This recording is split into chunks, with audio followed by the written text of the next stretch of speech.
Esta Esta técnica conferencia comenzará a grabarse. que él realmente ha modificado y que yo le he visto los resultados agradecidos a los pacientes. De verdad es un honor para mí presentar a nuestro gran profesor afanador, nuestro especialista que más renombre tiene del servicio de ortopedia en la parte de rodilla. Profesor afanador, su conferencia, muchas gracias por estar con nosotros.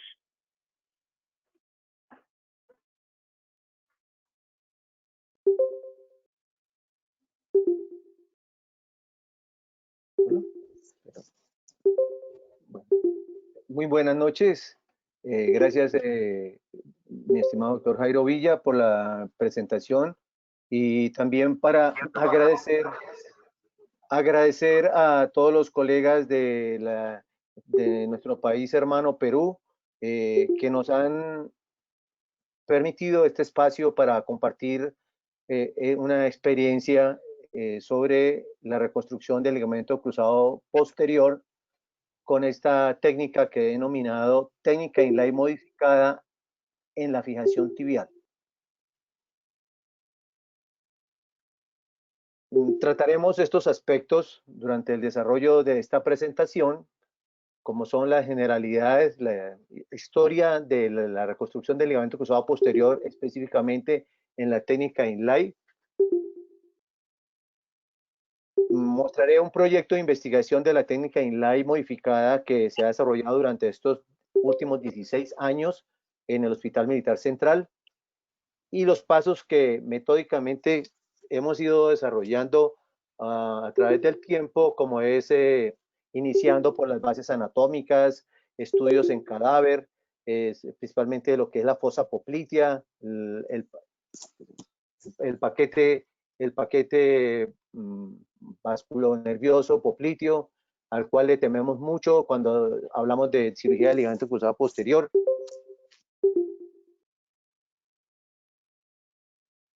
Y posteriormente le mostraré que está fundamentada, cuáles son los principios de esta técnica por lo cual la hemos estado practicando. Les mostraré en qué consiste esa técnica quirúrgica, algunos aspectos de la prospección de la investigación, en qué estado estamos actualmente y alguna casuística.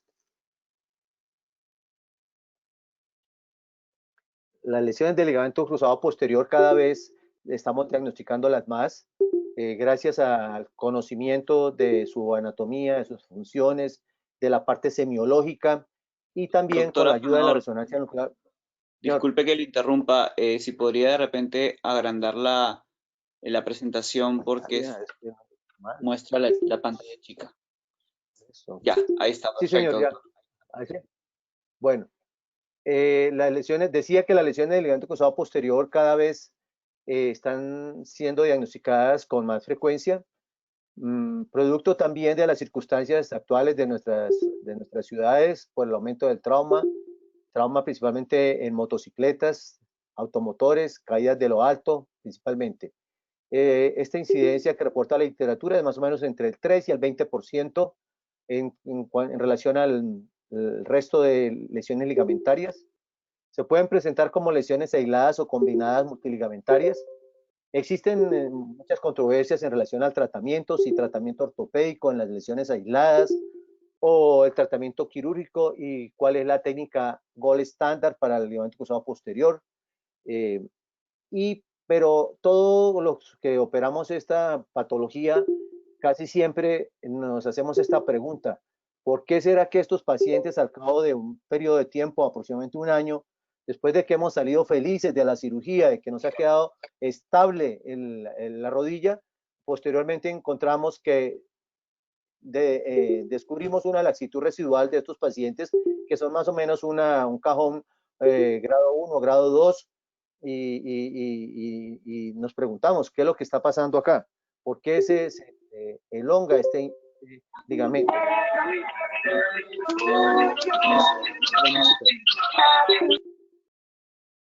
Todos en relación a esto, pues hemos leído que las causas principales de todo esto podrían ser que la posición de los túneles, el sistema de fijación, el tipo de injerto, que de pronto la rehabilitación no ha sido la adecuada, etcétera.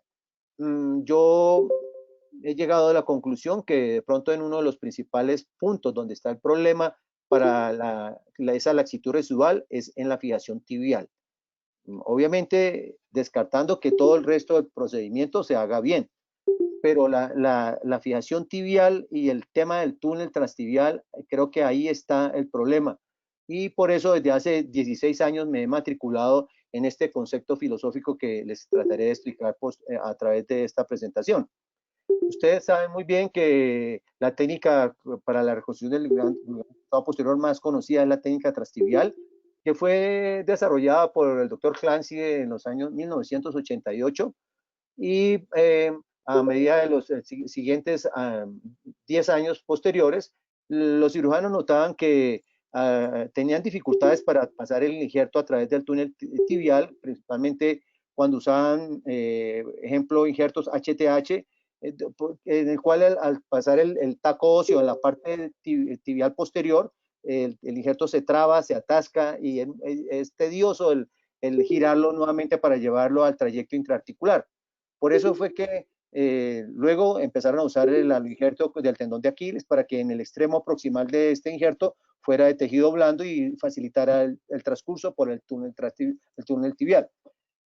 Pero estos autores como el doctor Friedman, ya hacia los años 90, 95, describieron que se estaba presentando una laxitud tardía del ligamento producto de la fricción que sufría el injerto en la parte posterior tibial, como se ve acá en la figura, y que esto desarrollaba fricción, debilitamiento del injerto y posterior elongación. Esto lo hicieron también comprobándolo en estudios cadavéricos. Y retomaron como una posibilidad de solucionar esto, una técnica que denominada técnica Inlay clásica, que la vemos aquí a la derecha en la figura, que consistía en usar un injerto con un taco óseo que se colocaba en el sitio anatómico de la inserción tibial del ligamento cruzado posterior, sin hacer túnel, y colocando un tornillo de 4.0 con una arandela, haciendo un contacto de las superficies hueso-hueso, con lo cual consideraban que pues, se eliminaba esa curva asesina, que la han llamado así, y permitía que una cicatrización más rápida, y demostraron que compararon las dos técnicas y evidentemente se demostró que la técnica Inlay clásica con el taco óseo en esa parte posterior, el injerto no sufría fricción y que auguraba solucionar el problema de la laxitud residual. Vemos ahí que autores como Jacob, Ruseger, de Alemania, desde la década de los 70 hasta los 90, hicieron esta técnica Inlay clásica, pero hubo un gran periodo de tiempo en el cual la abandonaron porque era muy laboriosa, tenían que poner los pacientes en decúbito prono, hacer el abordaje posterior, luego pasarlo a otra mesa para ponerlo en decúbito supino para hacer la parte intraarticular. Pero luego ya hacia el año 95 el doctor Berg fue el pionero en Norteamérica, en Estados Unidos, en retomar esta técnica Inlay clásica y se tomó acogida con el doctor Frank Noyes también en el 95 y ellos fueron desarrollando hacer algunas posiciones del paciente en la mesa quirúrgica que fueran más asequibles, más fáciles e hicieran la técnica más atractiva. ¿Cuál es el estado del arte del ligamento cruzado posterior? En todas las reuniones científicas vemos que esto se habla de que cuál será la técnica ideal del cruzado posterior, que si la técnica transtibial o la técnica Inlay clásica. Sí, que es mejor hacer dos haces o un haz. La literatura se inclina que los dos haces, demostrado con estudios biomecánicos, pues obviamente está reproduciendo la anatomía normal del ligamento cruzado posterior y que por lo tanto reparte las fuerzas de carga entre los dos haces y que podría ser más eficiente biomecánicamente que un haz. Pero la literatura muestra también que los estudios clínicos comparativos entre un haz o dos haces, los resultados clínicos son muy parecidos. El tipo de injerto, si autoinjerto o aloinjertos, también está ahí sobre la mesa, pero definitivamente nos vamos a centrar en lo que yo les voy a mostrar en la laxitud residual. Y también, pues, siempre le tenemos un gran temor a la presencia del paquete vasculonervioso en la parte posterior, que está a 2-3 milímetros de la cápsula articular. Y que ya sea que estemos haciendo la técnica transtibial, pues tenemos hay algunos tips de la técnica quirúrgica cuando la hacemos eminentemente artroscópica para precisamente evitar algún accidente en el cual pasemos el pin con el cual vamos a hacer el túnel, se nos vaya más atrás y ahí a 2 milímetros está el paquete y se pueden producir estos accidentes. Cuando hacemos los abordajes posteriores, como el que voy a mostrar también, pues muchos cirujanos dicen, no, es que a mí me da miedo que ahí está el paquete y que vaya y se me dañe. Pero en realidad, cualquiera de las dos, para un cirujano que desea operar ligamentos cruzados posteriores, es necesario uno siempre estar familiarizado muy bien con la anatomía de la fosa poplitea. Esta técnica inlay modificada, que la he denominado así, pues fue un proyecto de investigación que nació desde el 2004 y tenía por objeto precisamente pues tratar de buscar alternativas quirúrgicas que fueran más eficientes y que nos ayudara a reproducir la anatomía y que nuestros pacientes verdaderamente obtuvieran una rodilla estable. Esos objetivos pues era buscar estudios biomecánicos, clínicos, analizando todos los resultados funcionales, poder hacer estudios anatómicos en cadáveres para ver la anatomía descriptiva del ligamento, ver las estructuras neurovasculares y de pronto atrevernos hasta proponer a modificaciones a las técnicas conocidas con las cuales también pudiéramos ofrecer mejores alternativas. Entonces, la pregunta de investigación ha consistido siempre que si el sistema de fijación tibial con un injerto semitendinoso gracilis, con un tornillo de interferencia biodegradable en sentido posterior anterior, que se denomina fijación de apertura, ofrece ventajas biomecánicas en la reconstrucción del ligamento cruzado posterior. No pasa. Aquí hay un diagrama que he hecho en el cual comparo las dos técnicas, la inlay modificada y la transtibial, en la cual en la de la izquierda, esa es la inlay modificada, un túnel de longitud parcial en sentido posterior a anterior y en el cual introduzco los dos tendones semitendinoso gracilis como autoinjerto y en eso consiste la modificación porque no estoy usando un taco óseo y se hace la fijación con el tornillo de posterior anterior. Eso está en el sitio anatómico, no tiene una longitud, no tiene un trayecto intraóseo del injerto largo y el constructor entre el tornillo de interferencia y el injerto es corto y da una fijación rígida que con estudios biomecánicos eso se ha demostrado que tiene grandes ventajas. En cambio, en la técnica transtibial, la fijación de la tibia es a distancia, como ustedes ven, es en la cortical anterior de la tibia, y hay un trayecto intraóseo del túnel, principalmente en la mitad posterior, en la cual el injerto está solo dentro del túnel, y se ha demostrado que ahí se presentan algunos micromovimientos que produce como una cierta viscoelasticidad del injerto y que podrían incidir en que se elongue junto con la parte posterior de esa curva donde hay fricción con los movimientos de flexoextensión y eso produce debilitamiento y inflamación.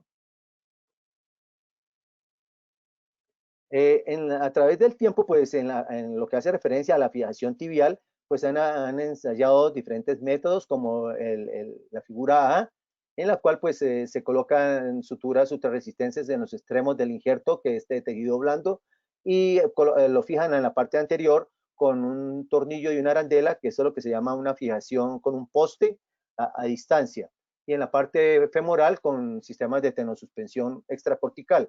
En la figura B estamos viendo que de adelante a atrás tratan de introducir un tornillo un poco más acercándose al orificio de la pared posterior, pero ustedes lo habrán notado que cuando el tornillo uno lo introduce mucho, nota que pierde press fit porque el tejido óseo en la parte tibial ahí es muy esponjoso y siempre buscamos que esa fijación del tornillo sea en la parte cortical para tener mejor presa.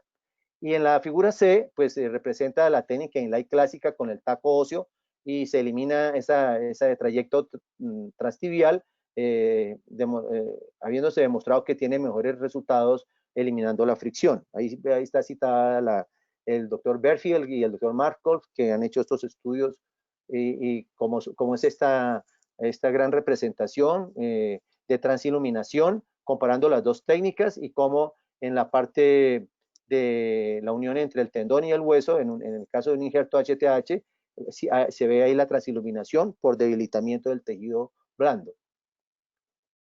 La evidencia de la literatura, pues siempre estudiamos esto y decimos, bueno, ¿yo con cuál de estas técnicas me matriculo?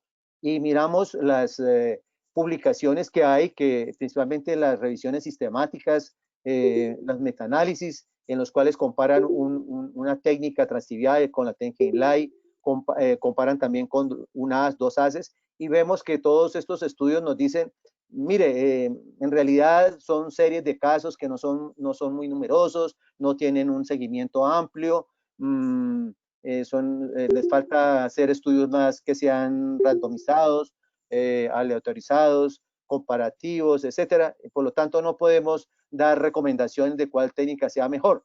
Pero al final de cosas nos dicen que una técnica u otra, los resultados son similares. Pero siempre en la práctica vemos que estos pacientes nos quedan con alguna laxitud a través del tiempo. Entonces yo he sido un fiel convencido que esa laxitud residual es producto del sistema de fijación en la tibia y de la fricción del injerto en la parte posterior. Obviamente todos los que hacemos artroscopia siempre vivimos fascinados, y es nuestro ego que todo lo podamos hacer a través de un orificio muy pequeñito.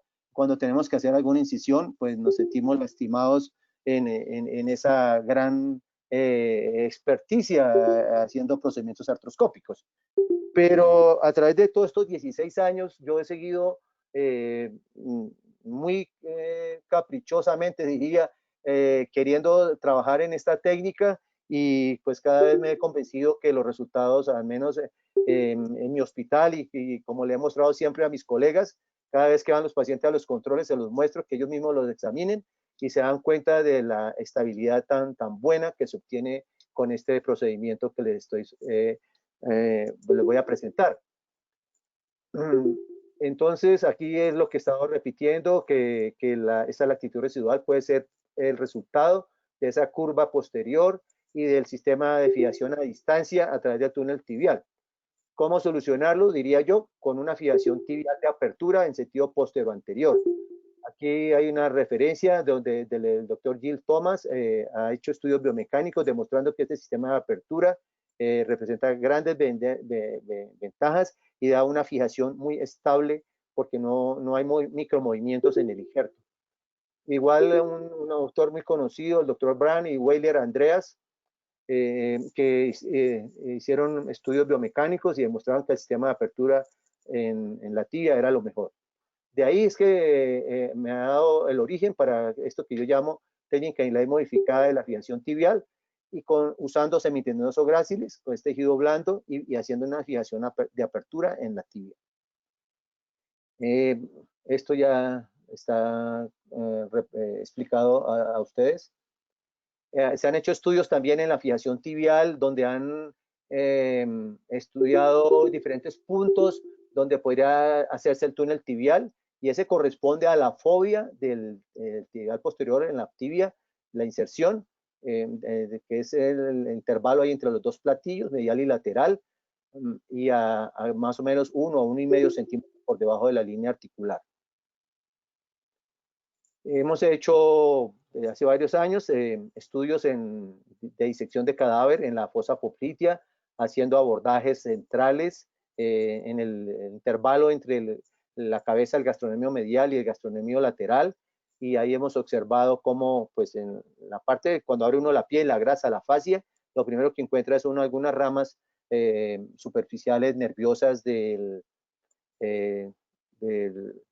nervio sural, y luego haciendo una disección digital, pues ya uno llega a la parte posterior de la cápsula, y puede uno rechazar el paquete vasculonervioso que va en una adventicia, lo puede rechazar hacia lateral fácilmente, y ya encuentra uno el sitio de inserción del cruzado posterior. Ese es el abordaje que describió el doctor Burke, principalmente cuando hay abulsiones óseas de la inserción tibial del ligamento cruzado posterior, y que uno necesita hacer esa reinserción. Aquí unos diagramas para mostrar la parte vascular. Ahí en la parte derecha ustedes ven cómo la arteria poplitea, que viene del canal de los aductores, se ingresa ahí a la parte posterior, da los vasos geniculares superiores o proximales, medial y lateral, y luego donde está a la altura de la línea articular, más o menos 1 o 2 centímetros más hacia distal, veo la arteria genicular inferior o distal, medial y lateral, que se dirigen así en forma horizontal.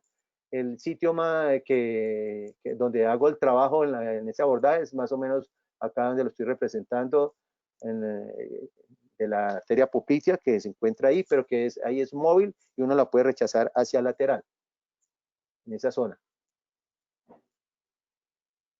Entonces, ¿en qué consiste, verdad? Entonces, lo que yo les estoy mostrando, usando un tendón de semitenoso gracilis como técnica Inlay modificada, ¿en qué se diferencia la técnica Inlay clásica?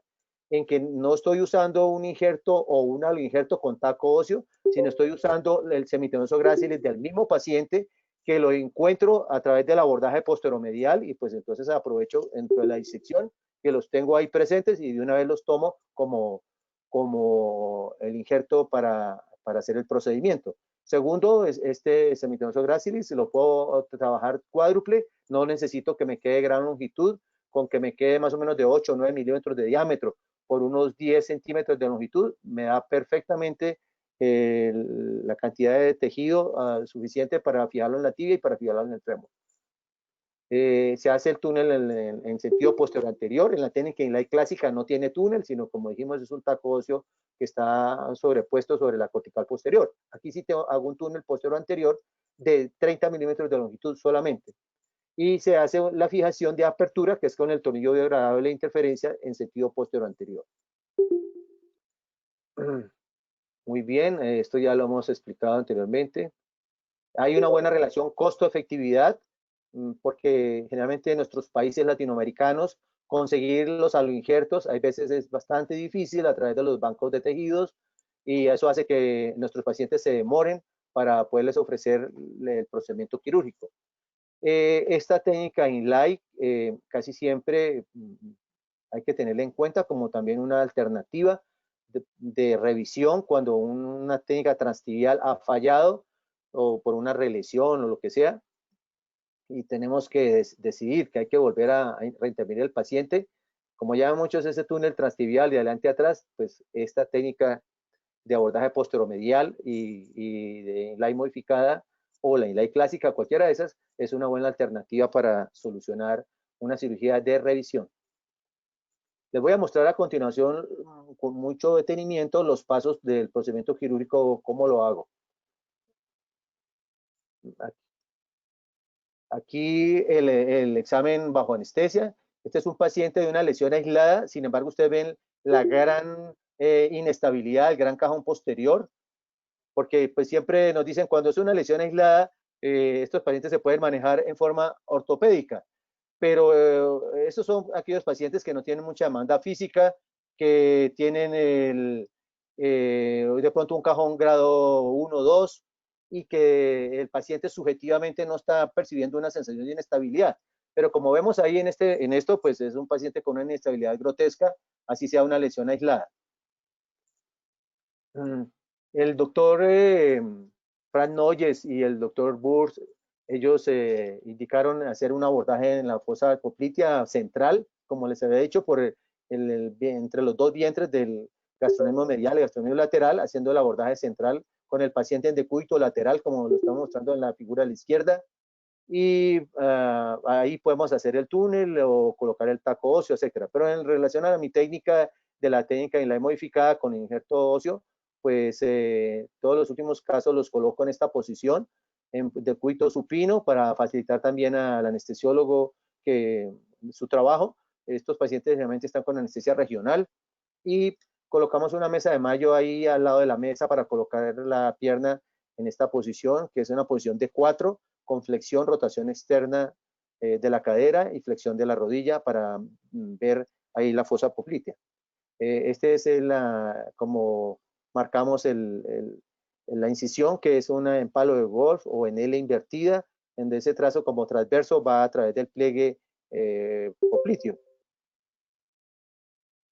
Aquí, después de que la piel, la grasa, etcétera, ya encontramos los dos tendones, semitendinoso gracilis, y los extraemos para su preparación. Aquí está ya listo. Colocamos en los extremos suturas ultrarresistentes por si tenemos alguna dificultad en la fijación, que no nos sintamos muy contentos, pues con estas suturas ultrarresistentes podremos colocar en un momento dado, si necesitamos, un poste, que es lo que se llama fijación híbrida. Aquí vemos el injerto que está preparado en forma bífida, con lo cual pues me permite, si lo deseo hacer, un injerto bífido con dos haces, pues con este semitendinoso gracilis lo puedo realizar, o lo preparo como si fuera un solo haz, colocando como un solo bloque. Prefiero tubulizar los injertos para que cuando pasa a través de los túneles no sufran fricción, no se deshilachen, y en el proceso de cicatrización, en esta forma, están más compactos y la sinovialización es mejor. Aquí el primer paso es hacer la artroscopia, mirar el inventario de lesiones asociadas intraarticulares y elaborar el túnel femoral. Uno o dos túneles, depende de la técnica que vaya a realizar. Ha estado recomendados hacer el túnel de afuera adentro, como es así colocando la guía en C del cruzado anterior, o también haciéndola a través del portal lateral con la rodilla flejada a 90 grados y se hace el túnel como está indicado acá, ahí está el rímer colocado y a la derecha ya el túnel elaborado. Cuando hago un solo túnel, pero la literatura dice que el haz más fuerte es el anterolateral del cruzado posterior, es el más grueso y que ese es el que debemos, cuando hacemos un solo haz, reproducir. Yo lo hago más o menos en un 50-50, quiere decir que coge 50% donde sería la huella del haz anterolateral y un 50% donde es la huella del haz posteromedial. Acá ya el abordaje posterior que lo hicimos, que nos vamos a través del borde posteromedial de la tibia. Hay veces encontramos ahí entre el tejido blando la vena safena, que la podemos rechazar, y si por algún motivo llega a lesionar, pues se puede ligar. Abrimos la fascia superficial e inmediatamente encontramos las fibras del gastrocnemio medial, que también digitalmente uno las puede separar de la pared posterior de la tibia, y en esa parte posterior de la tibia uno ve unas fibras musculares que están adheridas a la cortical posterior y corresponden a las fibras musculares del músculo popliteo. Con estos separadores tibial, que son curvos y romos, se lleva uno hacia lateral todo el vientre muscular del gastrocnemio, y si usted introduce la mano hacia proximal, va a tocar inmediatamente la parte posterior de la tibia y toca las dos prominencias óseas, que son las que representan la fobia de la inserción tibial del ligamento cruzado posterior. Cuando ya hemos hecho el túnel femoral, por el portal medial, con el trocar romo del artroscopio, lo paso de adelante a atrás por el portal medial, apoyado sobre la superficie tibial y contra la cortical de la escotadora intercondilia, que corresponde al cóndilo medial, y me voy hacia atrás y llego a la cápsula posterior, perforo la cápsula posterior, ahí lo ve usted en la figura del lado izquierdo, y perforo la cápsula, y ahí eso me dice que ahí es donde yo tengo que hacer la capsulotomía en sentido longitudinal, que son más o menos 2-3 centímetros, que me quepa el dedo en sentido posterior para que luego por ahí vaya a pasar yo el injerto. Ustedes lo ven allá en la derecha, ahí está el trocar romo, indicando dónde tengo que hacer la capsulotomía. Ahí también se ven los vasos, que yo me siento más tranquilo, que yo los estoy viendo. Ahí, desde que uno no utilice elementos cortantes como separadores, que sean irregulares, etcétera. Con esos rímer que les digo, que se llaman los de Diver, que son romos curvos, uno separa hacia lateral fácilmente sin problema. Estas imágenes tan bonitas yo se las logro mostrar a ustedes porque coloco el artroscopio y puedo verlo así, con la imagen del artroscopio, y a través de la pantalla yo estoy viendo esto, porque de lo contrario, con la luz del cielítica, no puedo ver estas imágenes. Y ahí ven ustedes unos vasos que aquí en la parte izquierda hacia lateral, mira, aquí vuelvo y se lo muestro. Aquí se ve ese como azulito que viene en sentido transversal. Esos son los vasos geniculares inferiores y mediales que vienen hacia el lado medial, y el punto de referencia para la zona de trabajo, que es hacer la capsulotomía posterior, y el túnel tibial es por encima donde va ese vaso genicular. Ahí ustedes ven eso blanco, es la radiofrecuencia con la cual me apoyo donde salió el trocar romo y voy quemando hacia proximal. Ahí no hay peligro de nada, ahí no hay estructura vascular de nada. Con el diver que lo están viendo en la parte superior, está rechazado hacia lateral el gastronemio. Y luego, después de que ya he abierto ahí la cápsula, paso de adelante atrás uno de los rímers canulados con los que se hacen los túneles y lo vuelvo y lo saco aquí a la cápsula posterior y trato como de dilatar esa capsulotomía para que me quede un poquito más amplia para posteriormente pasar el injerto. Ustedes ven ahí el rímer romo y aproximadamente 1 centímetro más hacia distal, ahí también con el electrocauterio quemo, y ahí es donde voy a hacer el túnel óseo de adelante a atrás.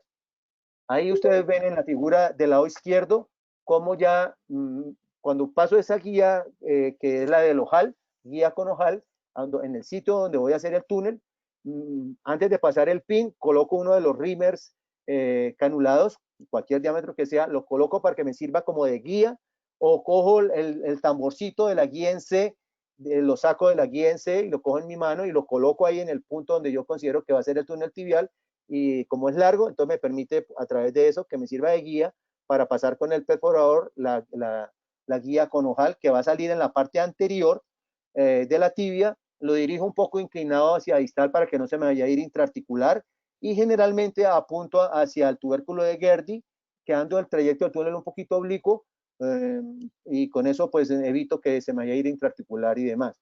En la derecha es en otra posición de la rodilla, viendo cómo ya la guía pasó de posterior a anterior, y estoy colocando un asa de bicril para dejarla ahí puesta, para que cuando haga el túnel, ya he pasado el rímer del diámetro, que ya sé cómo me quedó el injerto. Si el injerto me quedó de 8 milímetros de grosor o de 9, pues pongo un rímer que sea 1 milímetro más o medio milímetro más, para que me facilite que el injerto pase fácilmente y que cuando va a meter el tornillo de interferencia también no tenga dificultades en la interfase hueso-tendón, la penetración del tornillo. Aquí ustedes ven cómo está el rímer haciendo la perforación del túnel, que realmente lo pongo hasta 30, 40 milímetros de longitud. No va a salir a la cortical anterior, como digo, es un túnel de longitud parcial. Aquí ya a través de la capsulotomía posterior y por el portal medial, hago un asa de alambre que es con un alambre de esternón, que es un poquito, no es tan flexible, pero tampoco demasiado rígido. Aquí en la parte posterior se ve cómo sale como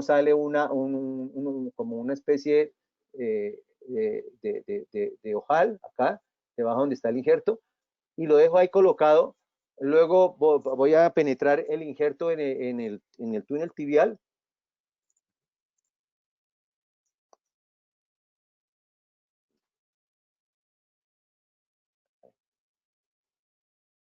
Ahí ustedes ven cómo ingresa el injerto en el túnel tibial.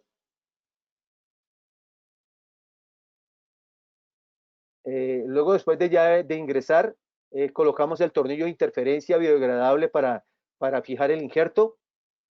Ya se fijó, y luego el extremo proximal del injerto, que lo ven ustedes ahí con esos cables blancos que son suturas resistentes, con el alambre que pasé por el portal medial hasta a través de la cápsula posterior, paso los hilos hacia la parte anterior, y en el túnel femoral he dejado una asa de bicril también para poder subir el injerto a la parte femoral. Mire, aquí se ve este video fijando el tornillo de interferencia en la parte posterior en el túnel tibial. Esto es lo que se llama el sistema de fijación de apertura posterior anterior.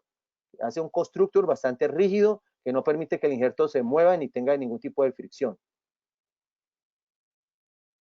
Aquí esto es una vista después de haber fijado en el túnel tibial.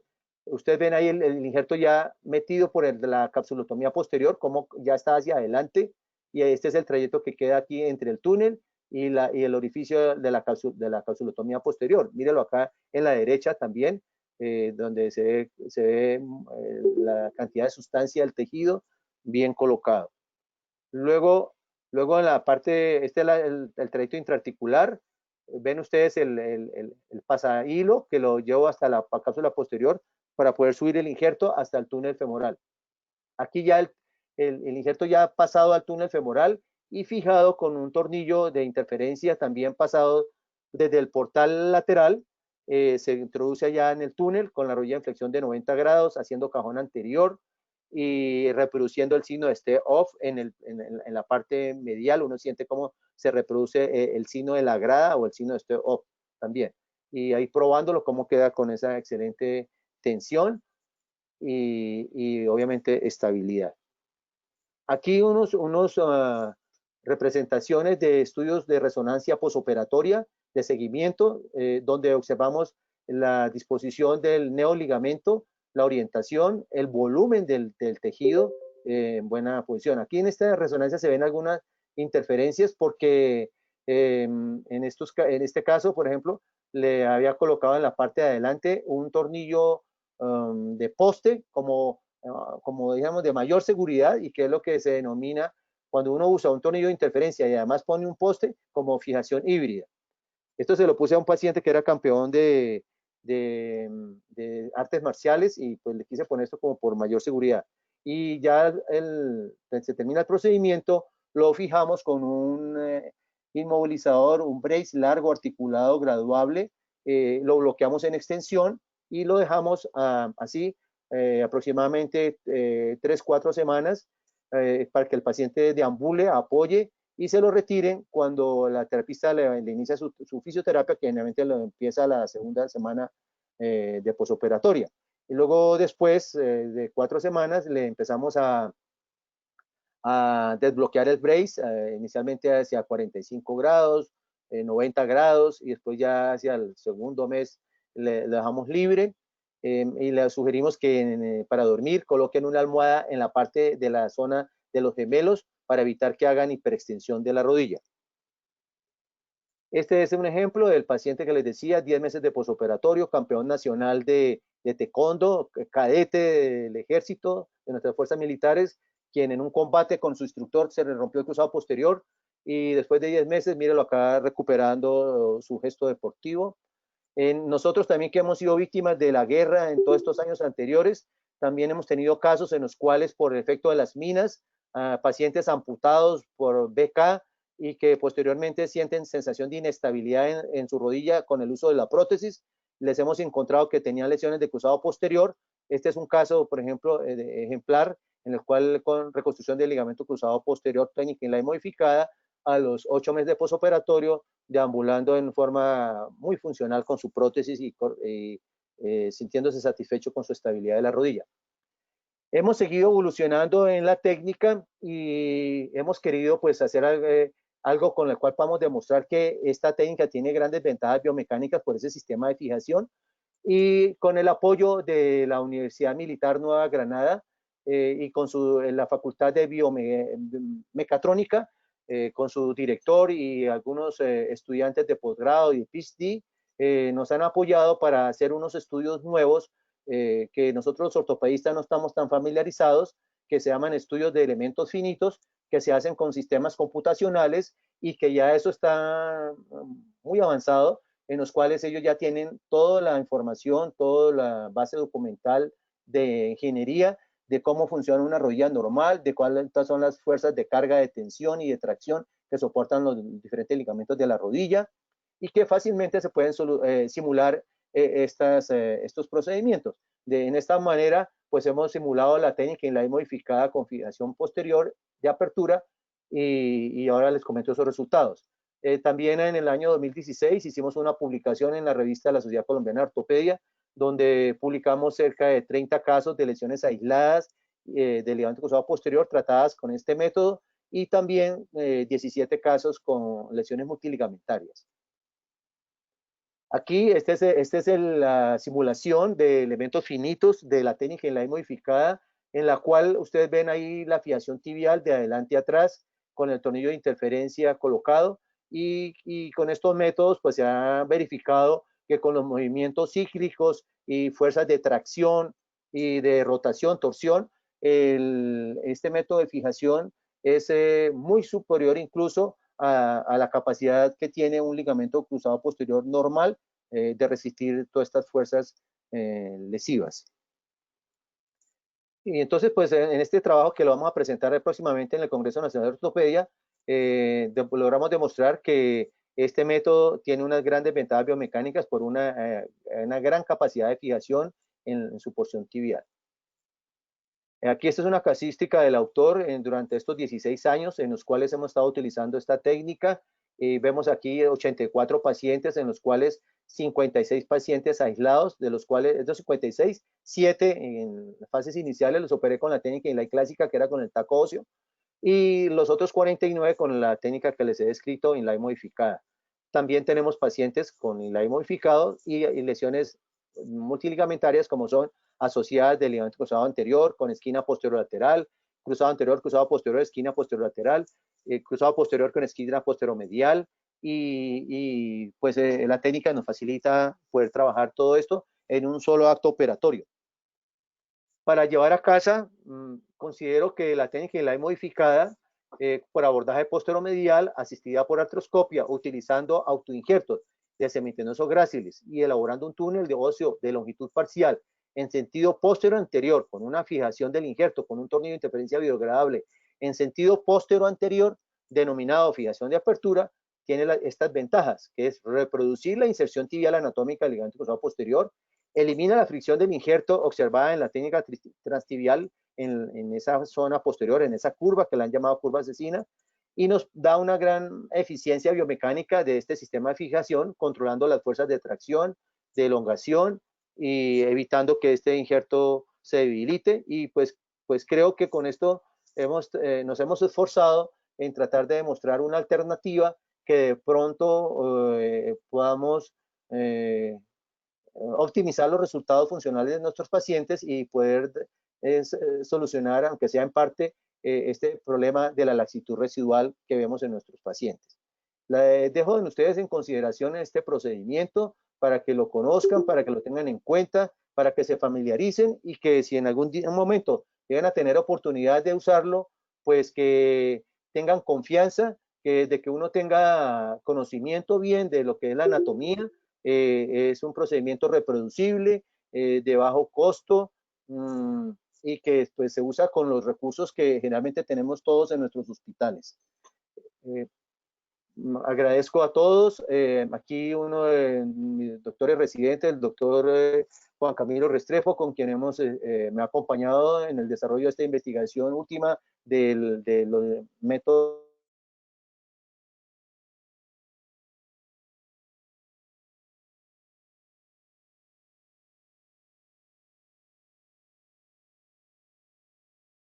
finitos para investigar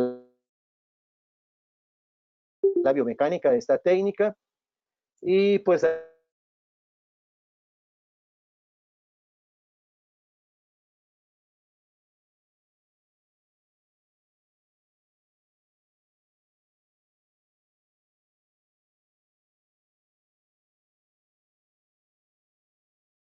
Doctor, ¿me escucha ahí? Sí, ya le estoy escuchando. Sí, te escucho. Perfecto, doctor. Creo que tuve un pequeño problema de conexión. Doctor, muchas gracias por la presentación, muy buena. Yo creo que su técnica es muy interesante. Le voy a dar pase al doctor Valladares para que dé su apreciación acerca de la charla. Bueno, doctor Afanador, quiero felicitarlo porque la técnica que hoy día nos ha presentado es una técnica muy novedosa, muy interesante. Veo el gran trabajo que tiene usted con los 84 pacientes y la verdad es que para hacer esto, como se dice, hay que tener mucha experiencia, trabajar mucho con la anatomía, sobre todo primero en cadáveres, para no tener problemas en cuanto a las lesiones neurovasculares.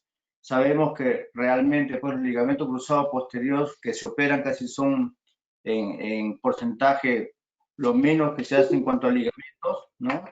Y a veces tiene que tener un mecanismo de lesión muy importante, como son los accidentes vehiculares o en las motos.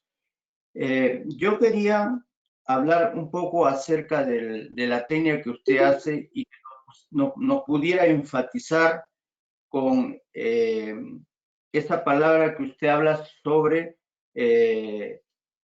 el la fijación tibial de apertura. ¿Cómo es el funcionamiento biomecánico de la fijación tibial de apertura que hace usted cuando va a hacer el prefit en la parte tibial? Estos estudios gracias, doctor.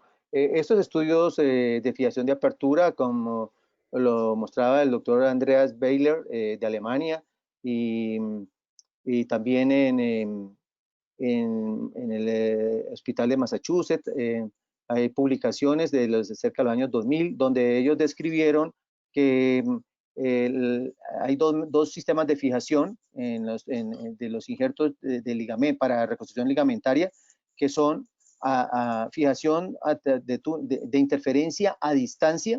En este caso, el ligamento cruzado posterior es la parte de la técnica transtibial en la cual el tornillo queda en la cortical anterior y queda lejos de donde es el sitio original de la inserción del ligamento cruzado posterior, queda a distancia. Y la otra, que es la de apertura, que es en el sitio anatómico de la inserción del ligamento. Entonces, cuando se fija en el sitio de la inserción anatómica del injerto, es lo que se llama fijación de apertura. Y lo que biomecánicamente se ha demostrado es que comparando la fijación a distancia, que queda un trayecto del tejido del injerto dentro del túnel, como libre, como dando vueltas ahí dentro de ese túnel, entonces la interfase de cicatrización entre las paredes óseas y el solo tejido, pues puede producirse en alteraciones por esos micromovimientos y lo que se llaman las fibras de Charpey, que son las que se intercruzan con esas trabéculas óseas, no se desarrollan en una manera muy eficiente y muy fuerte, sino que quedan como un tejido fibroso allí que no da la suficiente rigidez en la cicatrización. En cambio, en el de apertura, que es en el sitio anatómico, ese es el punto clave, en el sitio anatómico, el constructor es un constructor rígido, donde el trayecto que está del tejido intraóseo es corto y el tornillo lo está bloqueando herméticamente ahí en ese punto, no lo deja mover, no lo deja deslizar, y ese es lo que se denomina el sistema de fijación de apertura, ofreciendo precisamente esa ventaja biomecánica de que inhibe esas fuerzas de pull out y de tracción y de deslizamiento en una manera más eficiente, porque está haciendo esas fuerzas inhibitorias en una manera contraria a las fuerzas de tracción. Doctor, y yo también he tenido la oportunidad de usar, no en la técnica que usted nos ha explicado, pero en otros casos de ligamentos cruzados, la fijación con tornillo biodegradable. ¿Usted ha tenido algún problema con estos tornillos porque a veces se fragmentan en la evolución o a veces, como usted dice, tiene que usar técnicas combinadas para la fijación del tendón? Sí, no he tenido problemas con los tornillos. Precisamente el injerto lo preparo bien tubulizado y el extremo que meto en la tibia va bien cosido con Vicryl y estas cosas, para que cuando voy a colocar el tornillo de interferencia e introduzco la guía de litinol en ese espacio entre el tendón y la pared del ósea, cuando no está bien tubulizado, uno corre el riesgo que mete la guía de litinol y se le vaya por entre las fibras de tejido blando del tendón. Y entonces cuando uno va a meter el tornillo, pues no le entra porque la guía está metida dentro de las fibras del tendón y empieza uno a tener dificultades. Entonces, si está ese injerto bien tubulizado, compacto, y entra esa luz entre la pared y el injerto, cuando pasa la guía litinol, no hay problema y usted puede pasar el tornillo de interferencia de una manera tranquila. No he tenido problemas de que los tornillos se me rompan ni nada. En los primeros casos, yo había leído que hicieron unos estudios comparativos entre la fijación para el cruzado posterior con tornillos de interferencia solamente y otros sumándole la colocación de postes con los hilos que sobraban, que salían a la otra cortical, y le ponían un poste y ellos demostraban que biomecánicamente de pronto era una fijación mucho más estable, más confiable, haciéndola sumándole un poste. Pero yo después de que ya vi que haciendo esta fijación de apertura posterior anterior con el tornillo de esta manera, no era necesario tener que colocar un poste adicional. Perfecto, perfecto, doctor. Doctor Villa, de repente, no sé si tiene alguna pregunta, creo que se desconectó un rato. Doctor Afanador, yo tenía una pregunta particular, ya que la verdad que vemos bastantes técnicas novedosas, buenas, y la verdad que para la mayoría de técnicas tenemos sus indicaciones. ¿Cuál cree usted que sería una indicación, o mejor dicho, cuál es el perfil del paciente que usted escogería para aplicarle este tipo de técnica? Si es que tomaría en cuenta si es que es una lesión aguda o crónica, si es que ya tiene alguna deformidad en recurvatum o en varo, que a veces llega mucho de estos pacientes a la consulta con lesiones del ligamento cruzado posterior. Y la otra pregunta sería, ¿cuál es la tasa de complicaciones vasculares que ha tenido con esta técnica? No, bueno, le respondo a la última. No he tenido ninguna lesión vascular, ninguna complicación de eso. Segundo, no he tenido infecciones. Yo siempre cuando termino el procedimiento, impacto ahí esa fosa poplita con compresas y coloco una venda elástica alrededor de la rodilla antes de cerrar y suelto el torniquete. Y luego empiezo pregunto al anestesiólogo cómo está el paciente, sus signos vitales está bien, todo, perfecto. Porque si uno llegara a tener una lesión vascular, tan pronto no suelta el torniquete, lo primero que hace es que el paciente se va al piso con la tensión y los signos vitales. Yo no he tenido ninguna complicación de ese índole, sin embargo, como metodología de dar pasos seguros, siempre impacto con compresas, pongo una venda elástica y luego suelto el torniquete, espero más o menos unos 2-3 minutos y luego ahí sí voy sacando y voy haciendo hemostasia de afuera adentro y voy mirando. Mire, quiero, como estamos aquí, como dicen, en confianza, explicándoles como todos los tips de la técnica, cuando uno ha hecho la capsulotomía posterior allá para pasar el injerto hacia adelante, hay veces uno se asusta porque empieza a sangrar y entonces uno dice, no, fue que de pronto será que lesioné la arteria, la vena, ¿qué pasó? No, es que el túnel femoral que ya uno lo hizo y al abrir la cápsula, entonces empieza a escurrir líquido que de la artroscopia y con sangre del túnel empieza a escurrirle a uno a través del orificio de la cápsula posterior y entonces uno se asusta de pronto pensando que es que algo pasó ahí.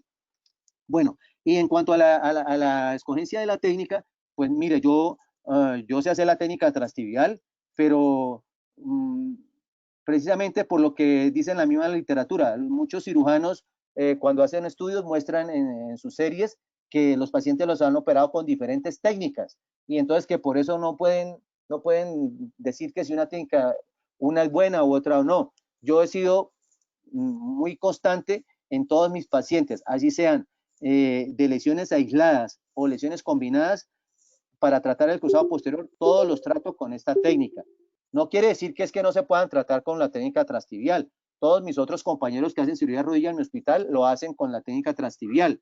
Sin embargo, pues yo llevo todos estos años tratando de mostrarle a ellos de la técnica y de sus bondades y de que su alternativa. Pero casi siempre las personas dicen, no, es que hacer un abordaje posteromedial, eso es como harto, me da miedo allá que qué tal que ahí dañen los vasos, es que la rehabilitación por hacer una incisión ahí, eso de pronto es más prolongada. Les doy fe que no es más prolongada, la cicatriz va bien, no tengo problemas de restricción de movilidad y cuando los pacientes son con lesiones multilegamentarias, también me da ventajas, por ejemplo, si es una esquina posteromedial y cruzado posterior, pues hago el abordaje posteromedial, hago pongo mi injerto, como les he dicho, para el cruzado posterior y por ese mismo vía de abordaje, pues puedo hacer la corrección, por ejemplo, de una inestabilidad posteromedial, porque ahí el posteromedial, ustedes saben que se hace con 2 haces, el que es la técnica de la Pradé, se hacen los túneles en la parte femoral. En la parte femoral hago un abordaje mínimo, que es una incisión transversa más o menos de 3 centímetros sobre el epicóndilo, y ahí puedo yo hacer con dos túneles arriba o un solo túnel, y que en ese caso uno tiene que tener mucho cuidado en la orientación de los túneles para no hacer confluencia de túneles con el túnel que hizo en el fémur, en el cóndilo medial, con el cruzado posterior, y luego en la parte de abajo, en distal, para el lazo oblicuo posterior, uno está a través de este abordaje, está viendo también la inserción tibial del semimembranoso, y donde uno hace ese túnel es inmediatamente por encima de la inserción tibial del semimembranoso para el lazo oblicuo posterior, cuando está reconstruyendo una esquina medial. Y el haz superficial, que va a 6 centímetros abajo de la línea articular, pues uno hace también una pequeña incisión anterior y medial y lo pasa subfacial y monta perfectamente los dos haces para una esquina posteromedial. Cuando voy a hacer cruzado anterior y cruzado posterior, igual, hago el cruzado posterior primero, he elaborado los túneles también para reconstruir el cruzado anterior, y por esa misma abordaje, mandándolo un poquito más oblicuo hacia anterior, pues me permite abordar para hacer el túnel en la tibia, para hacer el trayecto del cruzado anterior. Como ven, pues el abordaje me da versatilidad cuando tengo también lesiones multiligamentarias. Obviamente, cuando es una esquina externa, pues no, porque está en el lado contralateral, y pues en el lado contralateral uno lo aborda de acuerdo a la técnica que vaya a utilizar para una esquina externa. Como le digo, ¿cuándo recomendaría yo hacer esta técnica? Específicamente en las cirugías de revisión. También es útil cuando hay avulsiones de la inserción tibial, avulsiones óseas. Y pues yo por ejemplo, a los doctores residentes, yo les enseño la técnica, ya tengo conocimiento de especialistas que han sido alumnos nuestros, que en sus ciudades donde están trabajando, están haciendo la técnica porque la conocen, porque la han estudiado, y me han informado de que les ha ido bien y que sus pacientes han evolucionado bien. Entonces, de pronto los que son muy apegados al procedimiento artroscópico, pues obviamente les parece más cómodo tal vez o más rápido hacerlo por la técnica transtibial de adelante a atrás artroscópica. Pero es que en eso no está solamente el sentido. Yo les he dicho que he sido fiel a una filosofía, que es la fijación en la parte posterior, con la cual estoy eliminando la posible causa de elongación tardía del injerto, que es la fricción del injerto con el paso de adelante a atrás, y esa curva que da ahí en el orificio posterior para luego irse a la trayecto intraarticular. Con esto yo estoy eliminando esto, y por eso estoy convencido que mis resultados son muy buenos, porque estoy solucionando ese problema, en la curva posterior. Pues tal he visto ahora que sigue teniendo acogida este concepto de la fijación de la manera inlay, que pues ya han desarrollado instrumentales para hacerlo en forma artroscópica, que entonces, evitando el abordaje posteromedial abierto, lo hacen con unas brocas retrógradas que introducen como si fuera la técnica transtibial, lo sacan en la parte de atrás en forma artroscópica, y luego montan una broca retrógrada para hacer el túnel de longitud parcial y colocar el injerto con un taco óseo que lo meten por el portal de adelante, lo llevan luego allá a la camita que le han hecho en la parte posterior tibial, eso haciéndolo todo artroscópico y con una broca retrógrada.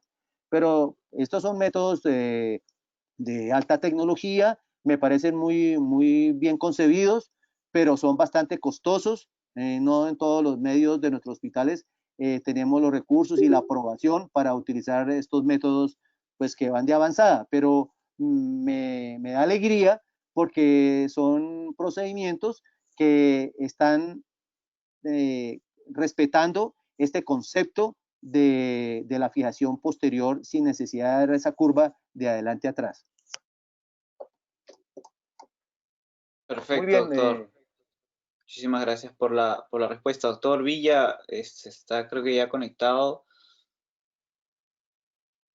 Sí, Cristian, mira, y a todos los asistentes, yo he visto la técnica del doctor Afanador, la he visto y sé las bondades que tiene esta técnica. Realmente todo lo que ha hecho y los pacientes ver la estabilidad que le da a a estas lesiones que, como dice el doctor Valladares, no son frecuentes, pero cuando suceden es uno de los retos que tenemos como cirujanos de rodilla. ¿Por qué?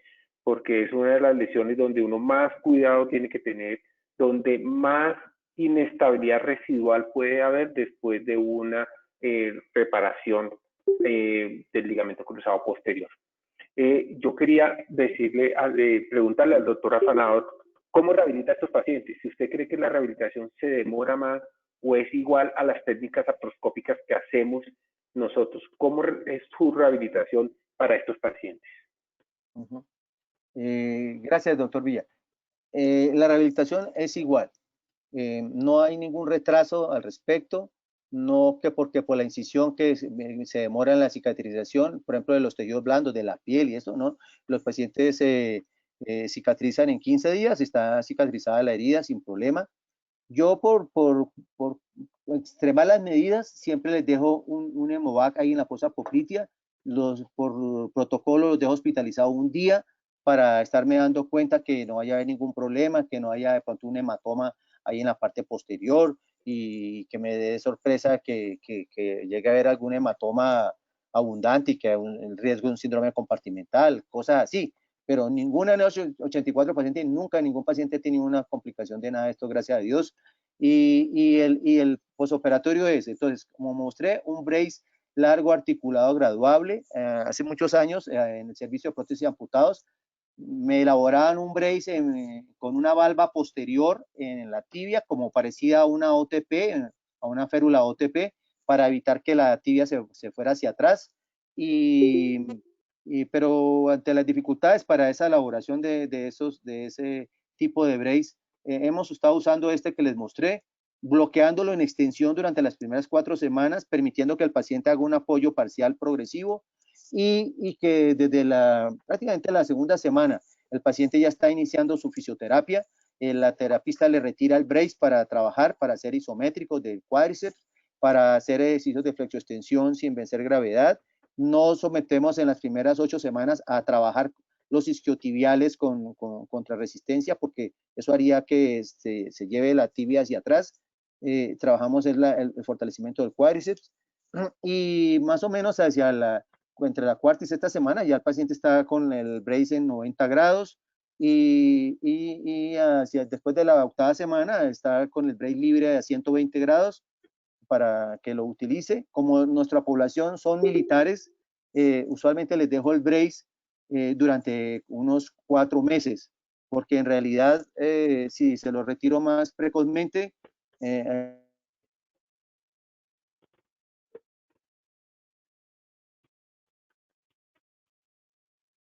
estos pacientes en sus unidades militares, los ven sin nada, los ven caminando, ven que están moviendo, entonces a la fila, al proceso de la cicatrización biológica, que ustedes saben que esto lleva aproximadamente entre 8 y 12 meses para lograrlo, lograr todo este proceso de revascularización, resinovialización, recolagenización, religamentación, para que estos pacientes puedan volver a reintegrarse a una actividad física competitiva.